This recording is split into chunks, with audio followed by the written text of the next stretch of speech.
Respected Davidar sir, Advisor to Government of Tamil Nadu, Pradeep Philip sir, retired DGP, Manohar sir, and all the organizers of MCC IAS Academy, aspirants, and I have a couple of friends who've joined as well. So thank you all very much. I think the problem of being last is I would sound repetitive because both Davidar sir, who in fact inaugurated our headquarter training about a month and a half in Chennai. So we had an amazing motivation session with sir. He inaugurated our headquarter training. And thank you, Pradeep sir, for all your insights. I think all of what both of them have spoken about is as useful to me as is to all the aspirants as well. So because I'm last and they've covered most of the points, I thought I'd kind of play devil's advocate and give a realistic perspective because I have met Vinod as well. And there's a story of how I met Vinod. So I thought I'll just quickly summarize it in 3 points of course, competence, and then intent with integrity is very important. The same thing, but how can it actually be useful for making decisions to crack the civil service exams? Because I'm assuming many of you might be still in college, right? The first thing I'm calling it the SMS framework, right? So S will stand for solid foundations. So Devada sir touched upon it a little bit, and I think that is about developing skills that you could develop while you're still at college. Sir spoke about writing skills. So when I was actually writing my civil service exams, I didn't clear my first attempt. I cleared in the second attempt, and I was working through that time.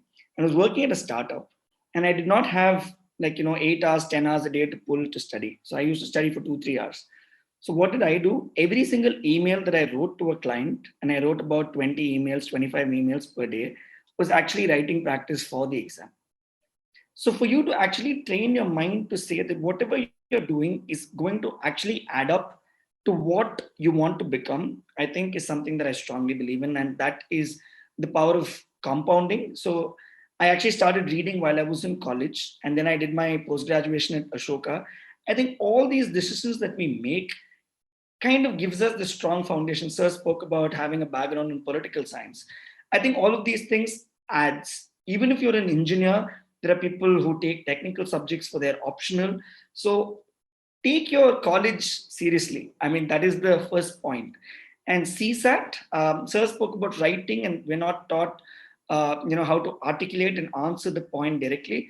Another aspect that many of us are scared about is mathematics, especially if we study commerce or science, or arts, history, for example, sociology.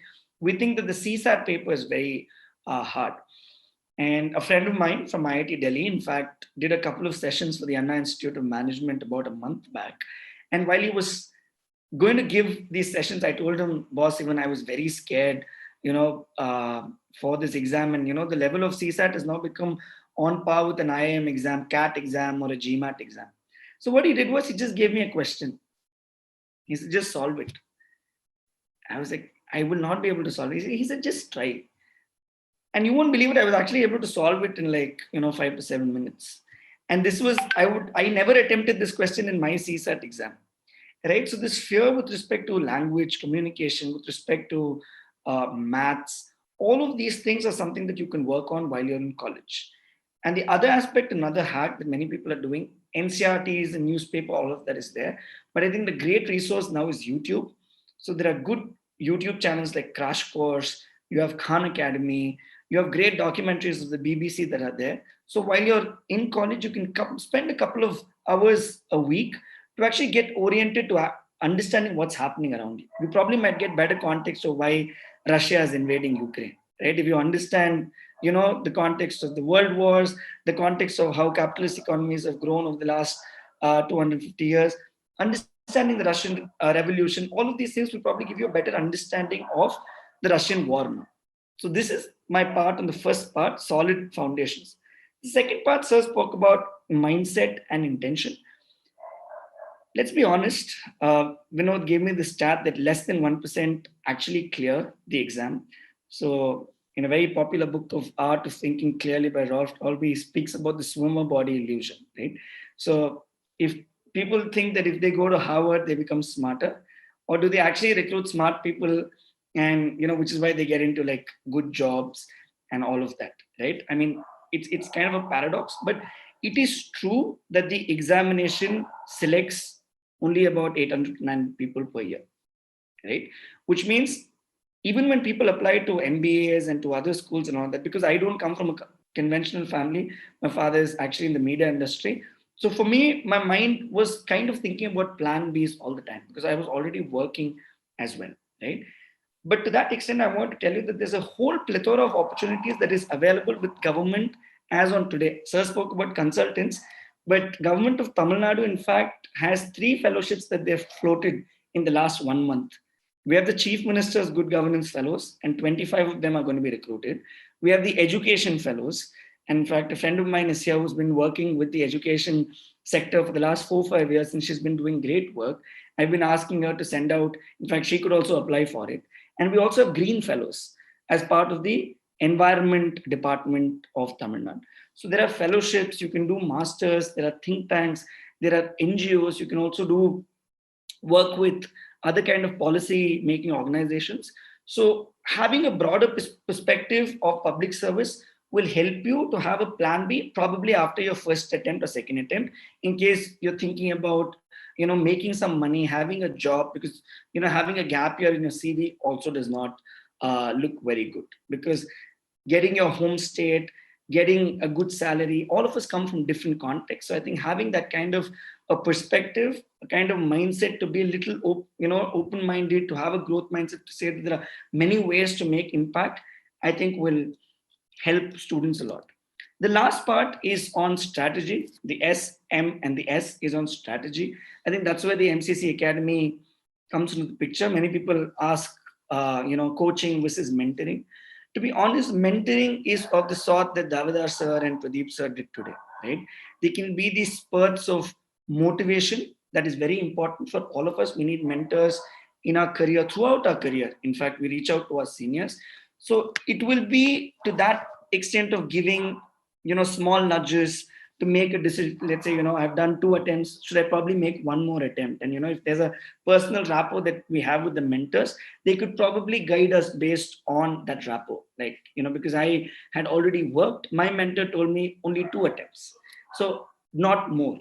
And in the second attempt, many people said don't work, but I actually worked in my second attempt and I was able to give the attempt and I did clear, right? Because my mindset was oriented towards administration, public service all the time. So I was doing courses on public policy. I did something called the Good Governance Yatra, which is like a mini Bharat Darshan, much before I cracked the service. So I had actually traveled to rural Rajasthan, Gujarat, Haryana, because I was constantly on the lookout of what is there for me to equip myself to get oriented to the world of public policy. Sir spoke about having a support group, having a group of people, being part of a network. I think that is very important. Strategy, there was this one question on what is the 3 aspects of the exam actually test. The first part, the prelims, has now become the toughest part of the exam, because you have to filter from about 8 lakhs to about 8,000 to 10,000 people. So it is very hard. So stress management, I think, has become a very core component of the exam, because I don't think everybody reaches that 130, 140, which is equivalent to clearing the Forest Service exam. Everybody wants to just clear the exam to write the mains exam for the IAS and IPS, right? So to that extent, the first exam is very, very important. So it does test stress management. And how do you overcome, how do you actually become resilient to that stress? It is only practice, right? It comes with practice. It takes time. Believe me when I say that even the smartest of students take a minimum of 1 year to prepare for this exam, because this exam demands knowing a lot of things which we probably might have not studied in school or in college, or rather not oriented towards the exam. So it takes 1 year. So don't get very stressed. Somebody asked me, how can I clear in the first attempt itself? Having a kind of, a practical viewpoint, an 18 to 24 month time view, I think will help you clear the exam. And it's fine. Very, very few people clear it in the first attempt. I think it requires 1 to 2 attempts, and sir said maximum 3 attempts. Otherwise, you'd probably do much better in other services. And I think this is all I wanted to speak about. If there are any questions, I will take that. I'll just take one question on optional, right? Because a lot of us are not very confident with either our engineering or with the arts that we do, there are two ways in which options. I think it's always been the case. You can either take a generic subject and you can do your 11th and 12th standard NCRTs to kind of get a broad understanding of it. There are NPTEL courses of IIT, which also has free content online. So you can do anthropology, sociology, psychology, and see if that is actually something helpful. We are very good with technical subjects. I think mathematics, physics, these are high scoring subjects. So if you have mentors in this space, I think you should really go for it, because people say that the amount of time that they spend on optionals reduces if they're very solid with their technical subjects. So for all the generalists out there, I think commonly it takes about 4 to 5 months for you to complete any general subject. So whatever you take, it could be sociology, anthropology. So if you give it that 5 months with practice with the general studies, I think most subjects are common. I took sociology because I had my master's in liberal arts. So I was tuned to writing. I knew the academic jargon of sociology, so I took it, but not necessary to have a background in any of these subjects. NCRTs and NPTEL courses will probably help you make a choice on that. And one thing that you can do is take 1 year's mains paper and write an answer and give it to a mentor and get it corrected. If in 2, 3 subjects, if you broadly are doing well in one of them, that could be one of the heuristics that you can choose for making a choice of your optional subject. Thank you. Thank you very much.